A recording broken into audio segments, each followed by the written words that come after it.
Henry's cat liked lots of things, especially food, and some days he would spend hours just looking at the contents of his cupboard and wondering what new sorts of tastes he could make. Fish cakes with chocolate sauce was quite nice. So was fried cream bun with tomatoes. Cheese and pineapple donuts were very nice for birthdays. And of course, every cat's favourite, marzipan mushrooms, especially with candles on top, which Henry's cat always ate last. But he'd tried all these tastes before. What new ones could be tried, he wondered.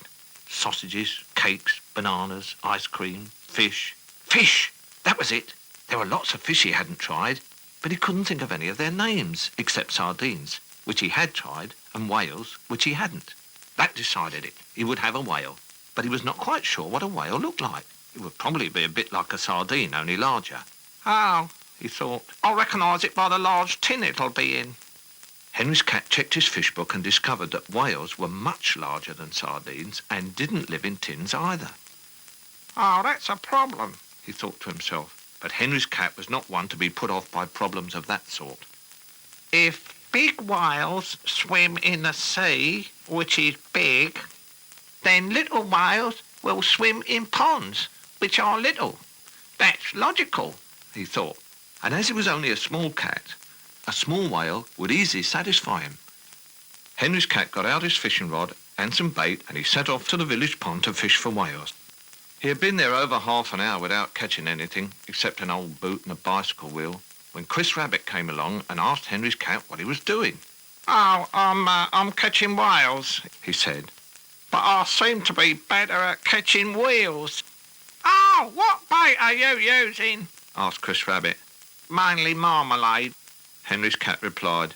But I've also tried chocolate biscuits and peanuts.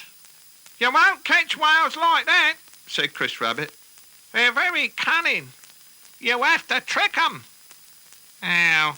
Asked Henry's cat, thinking how lucky he had been to meet Chris Rabbit. Easy. First you pretend you're a whale, and then after you've become friends with 'em, you play leapfrog together. And then you get someone with a net to catch 'em as they jump out of the water. I always catch 'em that way. Oh, now why didn't I think of that? Said Henry's cat. I'll pretend I'm a whale, and you can catch them. Off he went to sort out some whale pretending clothes. First of all, he found a large yellow cloth. He thought yellow was a nice, friendly sort of colour for a whale, and quite fashionable as well. He put a goldfish bowl over his head to keep the water out, laid the cloth over an old umbrella, and painted a friendly whale face on it. He then put up a flag he could wave to Chris Rabbit just as soon as the whales started leaping. Then he weaved his way back to the pond. Unfortunately, Henry's cat couldn't see very well out of his disguise, and he didn't notice Daisy the cow having a drink. And Daisy didn't notice Henry's cat either, at first.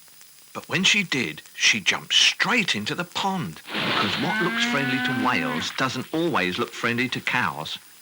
Henry's cat thought all the noise was being made by the whales playing leapfrog. He was very pleased, and he wiggled his flag as a signal for Chris Rabbit to catch them. But Chris Rabbit was nowhere to be seen. He had hopped off as soon as he'd seen angry Farmer Giles approaching. Brrr! What's all this then? Frightening my Daisy into the pond. Henry's cat was surprised, to say the least. He took off his friendly whale disguise and said, I only wanted to taste some whale. Taste whale? Taste whale? You'll get a taste of my stick, that's what. Oh, is it licorice? Asked Henry's cat. But Farmer Giles didn't seem to understand.